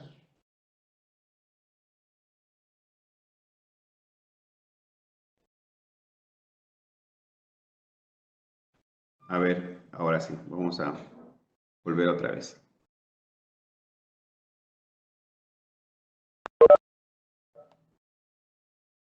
Ok, estábamos acá. Acá está lo que le estaba diciendo a ustedes, que la erupción del incisivo provoca el desarrollo de la maxila hacia adelante, pero también hacia abajo, dando la sobremordida finalmente cuando contactan con los dientes permanentes. Miren, en esta niña en esta niñita, y digo que es niña por la trenza que tiene acá, también comparte las mismas características que acabamos de ver en el muchachito, ¿no es cierto? Tienen todas. Haz tú la lectura y vas a encontrar la misma. Miren, la sincondrosis tiene una estructura muy paralela, lo cual indica que es un paciente de clase 1. Observen acá cómo los incisivos erupcionan y provocan el desarrollo anteroposterior de la maxila. Igual pasa acá, la erupción de los incisivos permanentes son normalmente hacia lingual y luego se inclinan hacia vestibular aumentando el perímetro de arco. Y la erupción de la primera molar, ¿no es cierto?, aumenta también la altura facial anteroinferior, que es esta. Esta zona es la altura facial anteroinferior. Vamos a ver qué importancia tiene esto. Cada vez que erupciona una molar, aumenta la altura. Cada vez que erupciona una molar permanente, va a actuar como un fulcrum. Es decir, si esta molar erupciona, esta otra también erupciona. Y van siempre en dirección hacia arriba y hacia adelante. Cuando lo hacen hacia arriba y hacia adelante, las inferiores, y las superiores hacia abajo y hacia adelante, provocan un punto de contacto previo, es como si fuera un fulcrum. Y cuando el paciente finalmente cierra, hace una máxima intercuspiración, tracciona, ¿no es cierto?, al cóndilo, hace un movimiento de batán, ¿verdad? Eso es una microdistracción condilar que hace que esta estructura crezca hacia adelante, porque si cóndilo logra crecer 1 milímetro, es muy probable que rama crezca 2. Y si rama crece 2, el cuerpo mandibular crece 3,6 milímetros. Miren, esa es la proporción Riquet cuando hizo sus estudios de laminografías en niños que habían sido estudiados entre los 9 y los 16 años. Nosotros lo podemos ver a través de esta fotografía, ¿no? Muy bien. Ok. ¿Por qué es tan importante que ocurra correctamente la erupción de los incisivos en la dentición?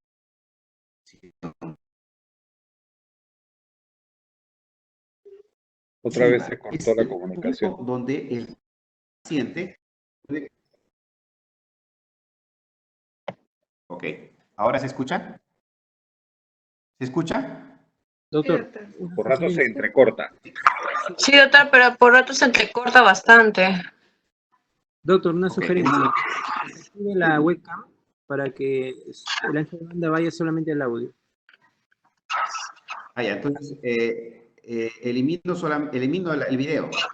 Sí, sí, de su doctor, webcam. creo que sí. Ok, vamos a hacer eso.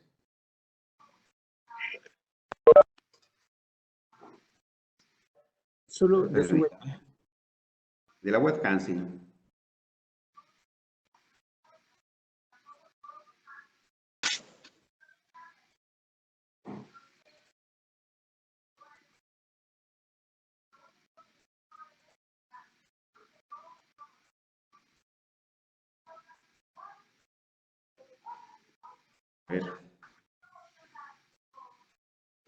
Ya, Doc, ya lo hice desde acá. Ah, correcto. Perfecto, te agradezco.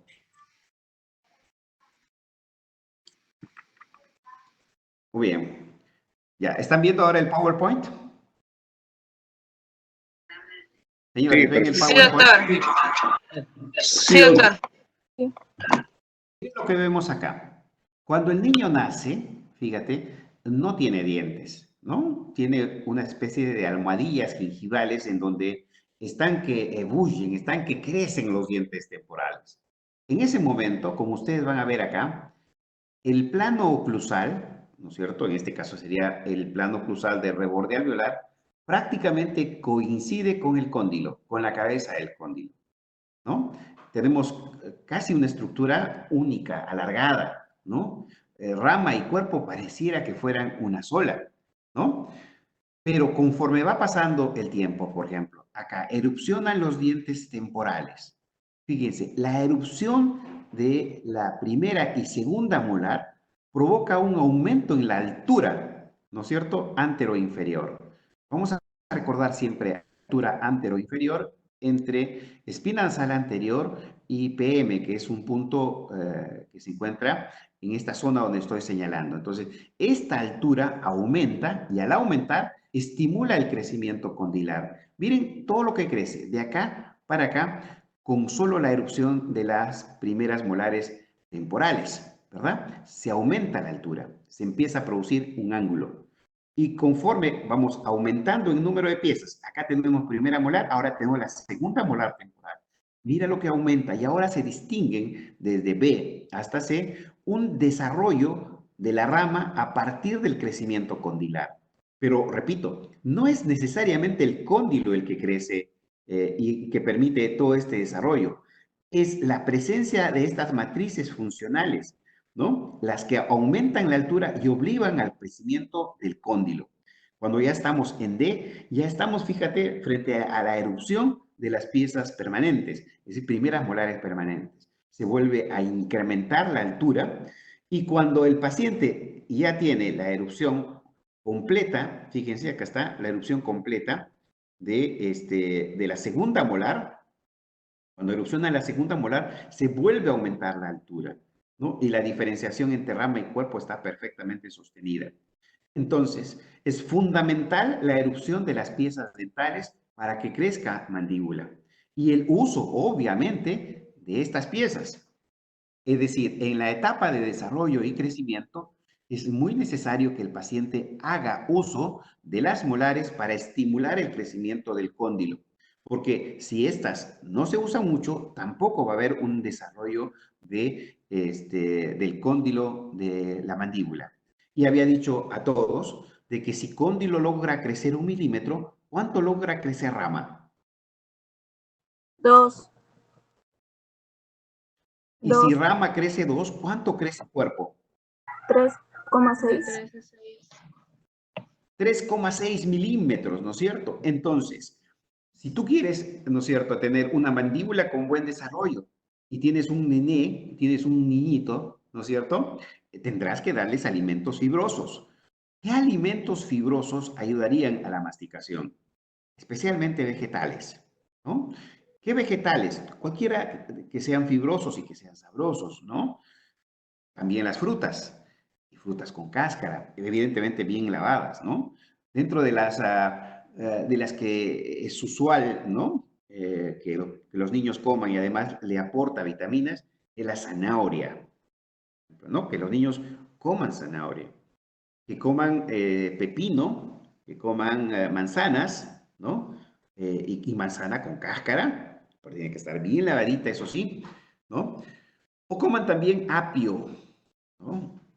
Esos alimentos estimulan al desarrollo de las molares. ¿Nos estamos entendiendo? Sí, doctor. Se entiende. Entonces, ¿es importante la presencia de las molares? Sí, para el crecimiento de la rama de la mandíbula. Exactamente, para el crecimiento, ¿no es cierto?, de la mandíbula. Muy bien. Entonces, con el desarrollo de los dientes viene también el desarrollo condilar.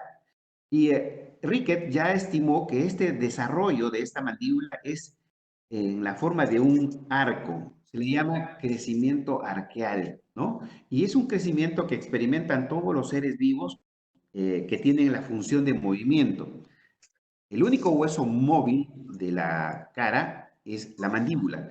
Y por lo tanto, esta tiene biológicamente un crecimiento arqueal.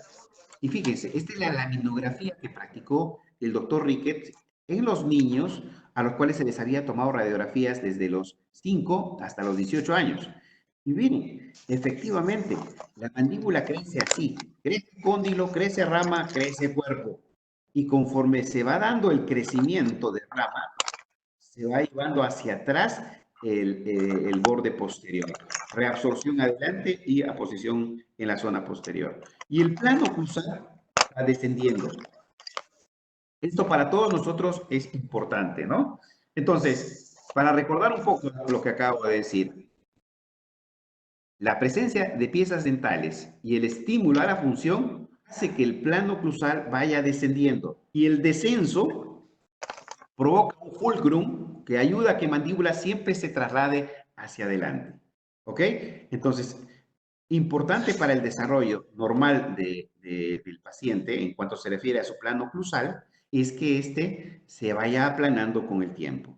Miren, desde esta posición donde no hay dientes hasta esta otra, ¿no? En la posición de no dientes, la mandíbula prácticamente es recta y el plano oclusal está casi coincidente con el cóndilo. Conforme va aumentando la erupción de piezas, va aumentando la altura y también el crecimiento condilar.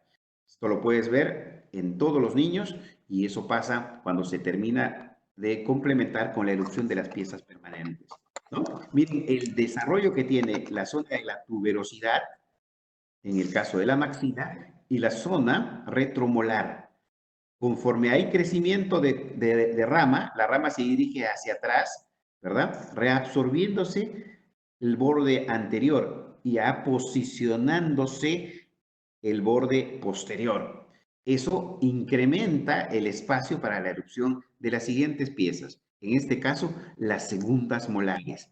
Miren cómo las segundas molares están en proceso de erupción, ¿no? Y obviamente eso va a traer estos rostros, ¿no? Rostros de clase 1, que luego pueden tener maloclusiones o no, es otro problema, pero fíjense, un rostro de clase 1 se ve así, ¿no? Una buena relación entre maxila y mandíbula, que hay un buen desarrollo de esta mandíbula.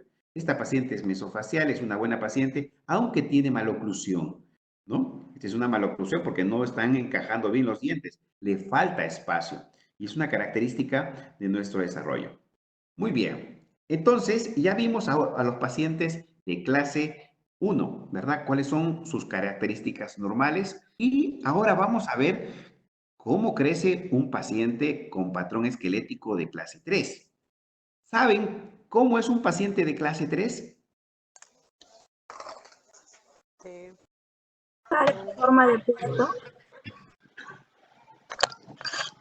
Protuso. Oye, más fuerte. Cara de plato. Cara de plato. Vamos a cambiar esa denominación. La cara de un paciente, clase 3, tiene un perfil cóncavo, ¿ya? Con prominencia de la mandíbula, ¿no es cierto? Y una retrusión de la maxila. Ese es un patrón esquelético de clase 3. Estos dos doctores, el doctor Sato y el doctor King, fueron los que desarrollaron toda una teoría acerca del crecimiento craneofacial, obviamente apoyado con la información que recabó durante años el doctor Enlow, ¿no? No solamente Enlow, Grohmann, Spitzer, todos ellos contribuyeron a que exista esta teoría que finalmente la llegan a estimar estos extraordinarios clínicos de la ortodoncia. El doctor Sato es un extraordinario profesor de la Universidad de Kanagawa. Ven acá dice Universidad de Kanagawa, ¿no es cierto? ¿Verdad? Se ve bastante bien. No, mentira, acá está, mira, Universidad de Kanagawa, ¿no? Es Dental College. Kanagawa Dental College, está en inglés. Y acá está el Sunhan Junior College, ¿no? Fíjense, acá... y él estima, a partir de la información que da Enlow, que el esfenoides es un hueso de gran importancia dentro del desarrollo filogenético de la especie humana. Al parecer, esfenoides cambió en el momento en que nosotros empezamos a movernos con nuestros pies, es decir, el movimiento bípedo. Se cree que Homo sapiens, ¿no es cierto?, se desarrolló a partir de esta característica homínida, que es el caminar en dos extremidades.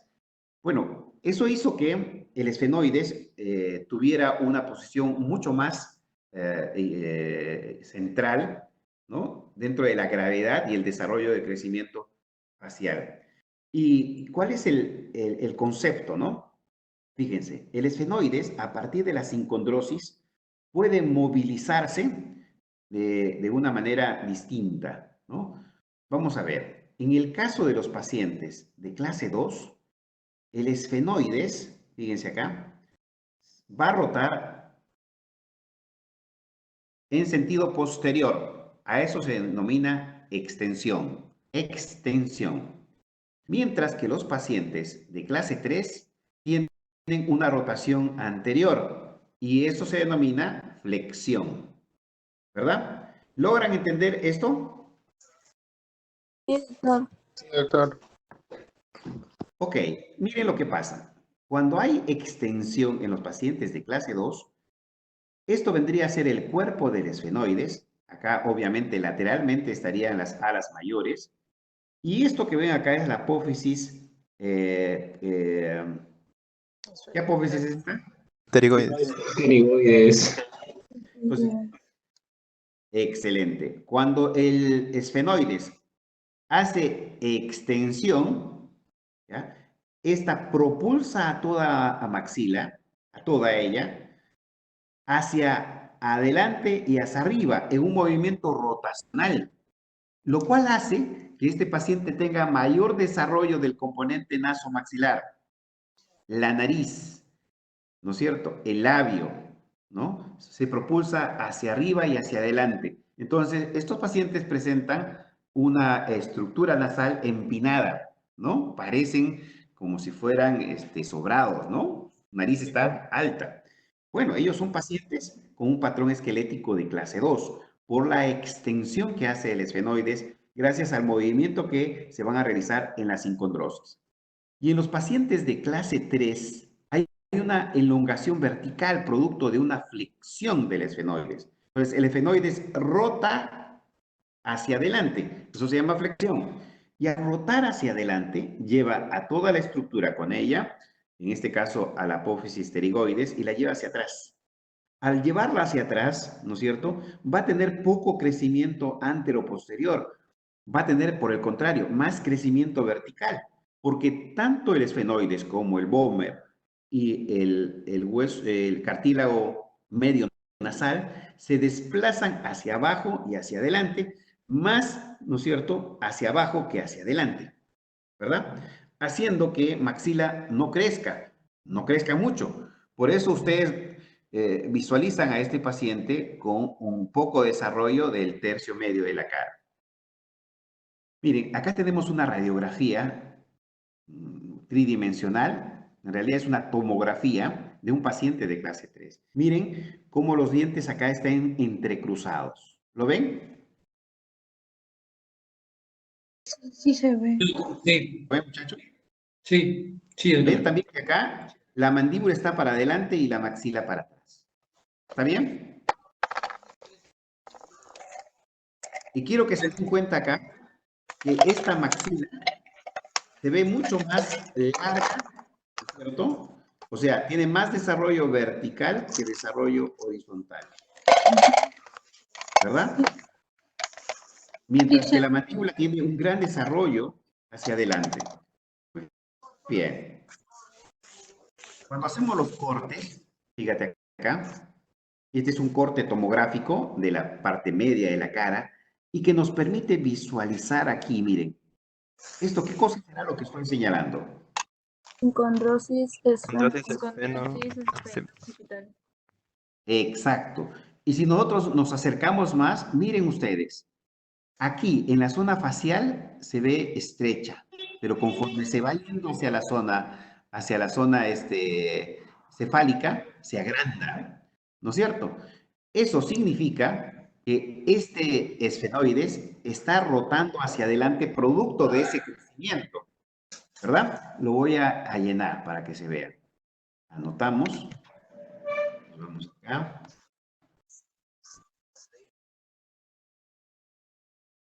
Vamos a poner acá con lápiz mejor. Ok, miren.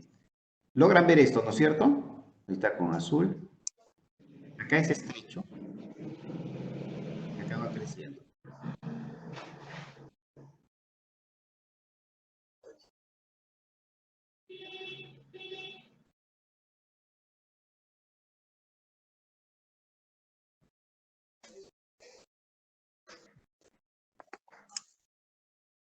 Entonces, ¿qué es lo que va a producir? Este crecimiento del cartílago, así, de esa manera, que el esfenoides haga flexión o extensión. Flexión. Ok, por lo tanto, este hueso lo que va a dar es este tipo de energía. Energía biológica que hace que todo el componente nasomaxilar crezca mucho más. Vertical. Exacto, mayor crecimiento vertical que crecimiento horizontal. Por esa razón, este tercio medio de la cara en el paciente se ve más aplanado. Ustedes dijeron cara de plato. Bueno, ahora ya sabemos que es un perfil cóncavo, un aplanamiento del tercio inferior de la cara, pero una elongación de la maxila. Ahora, fíjate, lo mismo que ha producido con el esfenoides acá, va a producir con el basium, ¿no es cierto? El basium es parte del occipital. Por lo tanto, cuando este se abra, si este cartílago se abra, el basium va a originar un giro que va a afectar a la mandíbula, ¿verdad? A la mandíbula le va a dar más crecimiento horizontal que crecimiento vertical. Entonces la mandíbula se irá más para adelante, cruzando los dientes de esta manera. Miren cómo están cruzados estos dientes. Entonces, este es el aporte genético, ¿no?, que va a tener la sincondrosis esfeno-occipital junto con la sincondrosis esfeno-etmoidal hasta antes de los 8 años. Toda esta expresión física del genotipo se va a dar en los primeros años. Después, aparentemente, el crecimiento es muy parecido, solo que se acentúan las características por la función de mordida cruzada. Cada vez que el paciente trata de cerrar, choca en este punto y desliza hacia adelante, ¿no? Ustedes habrán visto niños que cuando vienen con un borde a borde, ¿no?, de dientes, ¿no? Los incisivos están borde a borde. Pero cuando terminan de masticar, el incisivo inferior cabalga encima del superior y lo cruza. Eso va a producir también que en la zona condilar se produzca una distracción y haga que mandíbula siempre esté caminando hacia adelante. ¿Se ha entendido la función de la sincondrosis en el proceso de elongación del complejo nasomaxilar? Sí, doctor. Sí, doctor, se entendió. ¿Está comprendido cómo la mandíbula se ve afectada por esto? Sí, sí, doctor. Sí. Muy bien. Voy a cerrar acá. Entonces, la secuencia, ¿no?, del desarrollo de una clase 3, ¿verdad?, va a ser así. Primero, tiene que ocurrir flexión esfeno-occipital, lo que acabamos de describir.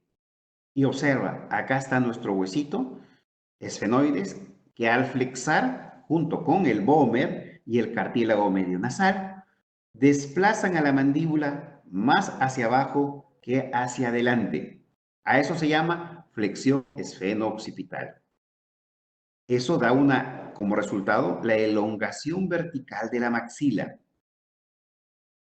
¿Y qué va a producir? Una discrepancia posterior. Vamos a entender lo siguiente, ¿no? Que un hueso, ¿no es cierto?, va a necesitar, como la maxila, crecer tanto adelante como hacia abajo. Pero cuando le inhibes el crecimiento hacia adelante, los dientes que están en el sector posterior no van a tener eso. Discrepancia posterior. Y como están acá congestionados, uno empuja al otro. Y al empujarlo, empuja también al primer molar, a las premolares, en dirección inferior. Por lo tanto, el plano cruzal se va a aplanar más de lo debido. Y habíamos dicho que cada vez que aplanemos el plano cruzal por erupción de la pieza, la mandíbula reacciona acomodándose más hacia adelante. ¿No es cierto? ¿Se acuerdan? Sí. Entonces, una característica de estos pacientes es que la sobreerupción de la molar aplana el plano cruzal.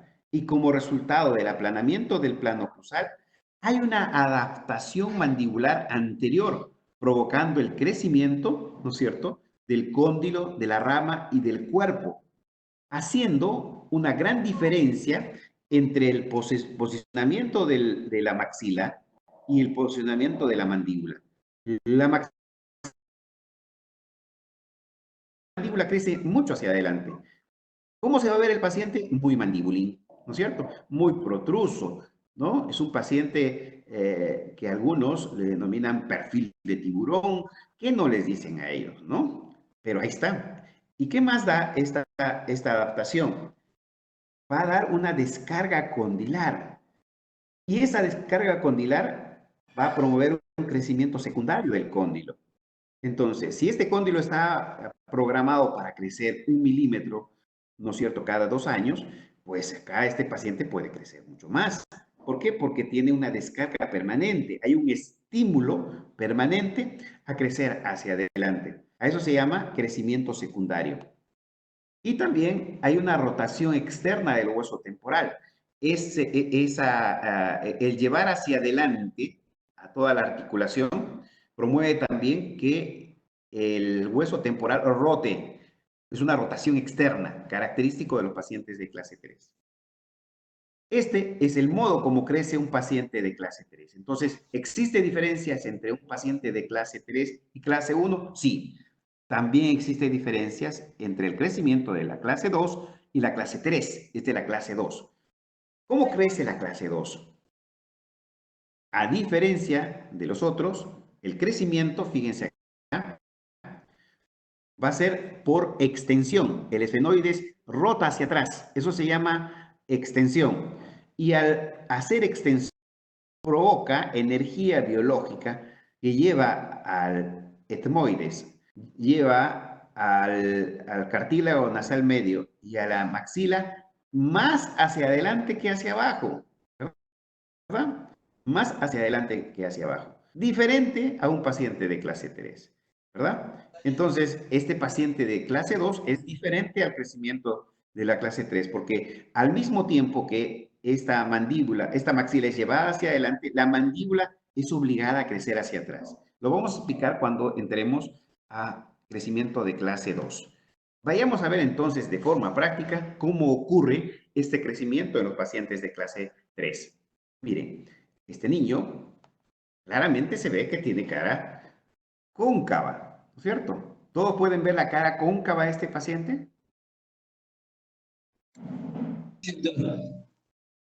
Sí, sí, Si se nota. empezamos Claramente. Ajá. Miren, en esta zona, que vendría a ser la zona malar está muy detrás, ¿verdad? La zona orbitaria también está por detrás, ¿verdad? Y vemos que hay una relación deficiente entre maxila y mandíbula. Mandíbula está para adelante, ¿verdad? Esta parte de acá está aplanada por la falta de desarrollo, pero se ve más larga en sentido vertical. Entonces, claramente estamos viendo que este es un paciente de clase 3 y cuando vamos a la boca vemos esto. Miren el desarrollo de maxila y miren el desarrollo de mandíbula. Evidentemente, esta oclusión no es de clase 1 porque no existe overjet, overbite, no existe interdigitación. Maxila está por detrás de mandíbula largamente. Y a veces va a tener un crecimiento a rotación interna. Es decir, estas dos masas óseas están creciendo, convergiendo hacia adelante, por eso que se ve media triangular. Eso se llama rotación interna. Mientras que la mandíbula tiene un crecimiento más en sentido transversal, más en sentido anteroposterior, lo cual hace que se vea grande, ¿no? Bastante grande.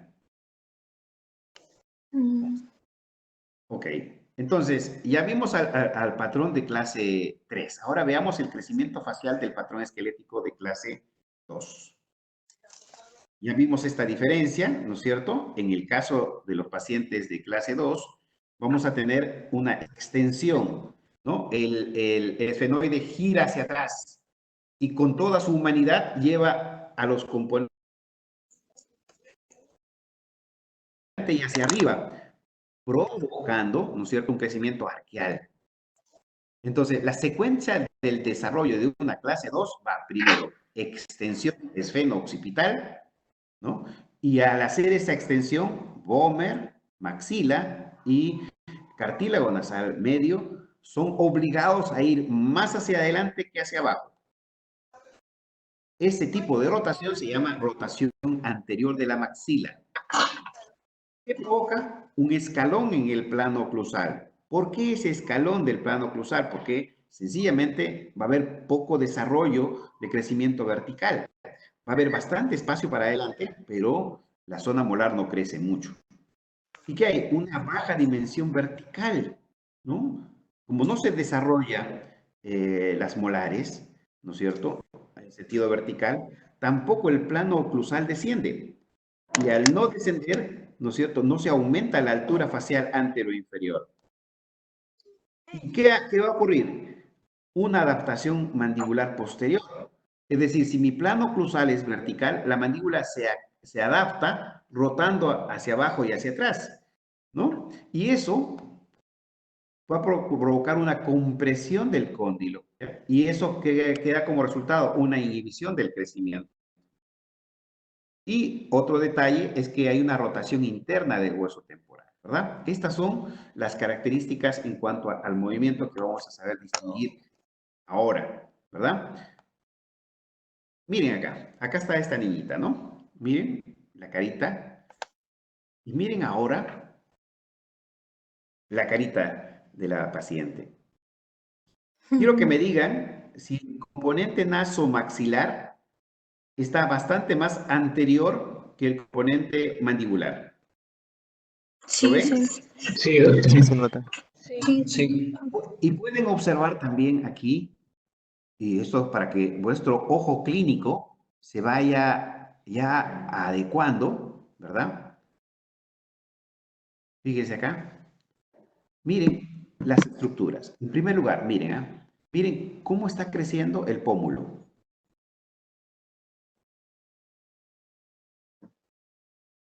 El pómulo más horizontal que vertical, ¿no es cierto? Sí. Miren cómo está creciendo la nariz. Bien respingada. Bien respingada, ¿no es cierto?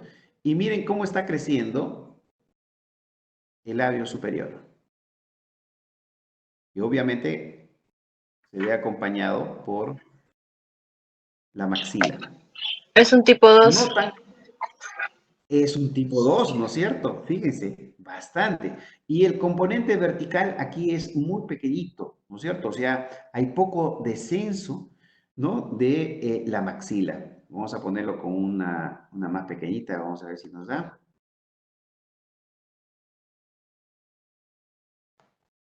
Esto es lo que me está pasando, que no puedo. Entonces, acá, vamos a poner acá, es muy poco el vertical, perdón. Muy poco el vertical. Pero fíjense el posicionamiento de mandíbula. Mandíbula, ¿hacia dónde está creciendo? Más hacia abajo, ¿no? O sea, está bastante retruida, ¿no? Más crecimiento, como están viendo acá, la mandíbula rota hacia abajo y hacia atrás. Entonces te va a dar inconfundiblemente este perfil convexo. Es un perfil convexo. Mientras que en el paciente de clase O te da un perfil cóncavo. Ok. Esto lo ves ahí, claramente. Y por supuesto, tienes un overjet aumentado, es una clase 2. Miren cómo la maxila también está creciendo a rotación interna. La mandíbula es más ancha, por lo tanto no va a encajar en esta maxila. Y miren la diferencia, ¿no? Miren, observen este detalle. ¿Qué es esto? Estoy señalando acá. La Sincrosis seno-occipital. Ya, están viendo ustedes que esta imagen radiolúcida que ven acá es chiquita aquí en lo ven acá, esta parte de acá, miren. Ven acá, en esta zona y luego se va ampliando hacia atrás. Sí. ¿Lo ven o no? Sí, sí se Lo voy a ve. señalar, ¿ya?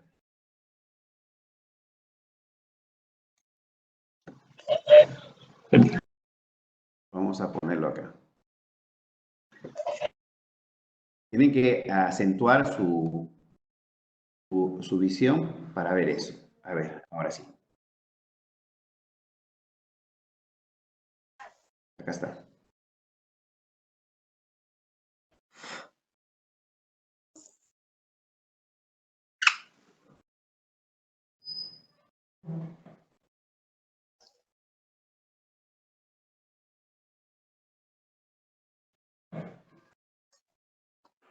Entonces,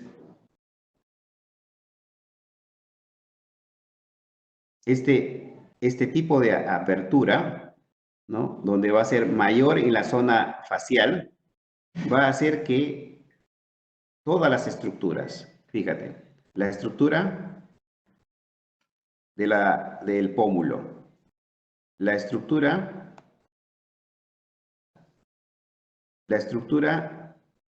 nasal y la estructura maxilar vayan más en sentido horizontal que en sentido vertical.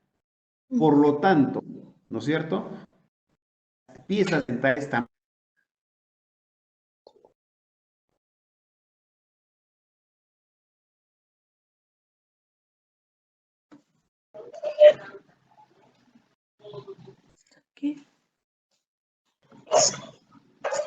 Se paró. posicionada. Sí, es que empezamos. El giro permanente de la mandíbula hacia abajo y hacia atrás. ¿Y eso qué hace? Si tú en este extremo lo haces crecer en esta dirección, evidentemente cóndilo va a comprimirse en esta dirección. Y si cóndilo se comprime en la zona anterior, comprimes el desarrollo del centro de crecimiento. Por lo tanto, si cóndilo no crece 1 milímetro, rama deja de crecer ¿cuánto? Y si rama deja de crecer 2, ¿cuánto deja de crecer el cuerpo? 3. 3.6, ¿no es cierto? Y ahora, noten ustedes cómo está la columna cervical de esta paciente. ¿La notan? Sí. ¿Tiene lordosis? No. No. Tiene una sixfosis, ¿no es cierto? Un cambio en la curvatura. Y estos pacientes desarrollan este cambio de curvatura fundamentalmente la acción muscular. ¿Por qué? Porque a estos niños no les gusta mostrar estos dientes. ¿Y qué hacen? Permanentemente impiden su observación, pero eso activa a la musculatura que viene desde el cuello, ¿verdad? Y eso cambia la estructura del cuello, ¿no? Entonces, una característica de anormalidad, ¿no? De presencia de clase 2 es esto, la sixfosis cervical en pacientes que tienen esta alteración. Muy bien, entonces nos hemos dado cuenta aquí cómo crece el paciente. Esta es la característica facial, dental, la radiografía, la cefalometría. Y aquí pueden ver ustedes esto, ¿no? Pueden ver cómo el plano cruzal está por encima de Xi. Debería estar a la altura de Xi, ¿no? Este plano cruzal realmente debe estar un poquito más empinado acá. Está empinado, ¿no? Y acá. En el proceso de crecimiento, por ejemplo, estos pacientes sí pueden tener una capacidad de crecimiento anteroposterior si eliminamos, ¿no?, el factor que impide su crecimiento. Si hacemos crecer maxila en esta dirección, va a estar mejor. Entonces, estos pacientes lo tenemos que estimular de varias maneras, ¿no? Y una de ellas es ampliando el crecimiento de la maxila, alineando los dientes, aplanando el plano cruzal, como estás viendo acá. Hacemos el aplanamiento del plano cruzal, esperamos a que termine de entrar a su proceso de crecimiento. Esta es una radiografía antes de ejecutar el procedimiento para adelantar mandíbula e inhibir el crecimiento de maxila. Fíjense, acá está. Y luego utilizamos aparatos ortopédicos, como vas a ver acá. Alineamos y utilizamos un aparato ortopédico que va a propulsar. Acá está. Este es el aparato ortopédico que propulsa la mandíbula hacia adelante e inhibe el crecimiento maxilar, ¿no? Es un aparato fijo que, repito, propulsa, hace crecer a la mandíbula y inhibe el crecimiento de esa maxila en sentido anteposterior y le hace crecer más rápido. Acá tienes a la chica con los dientes ya totalmente coronados, ¿no? ¿Me dejé entender? Doctor, perfecto. A ver si está entendido. Muy bien, chicos. Espero que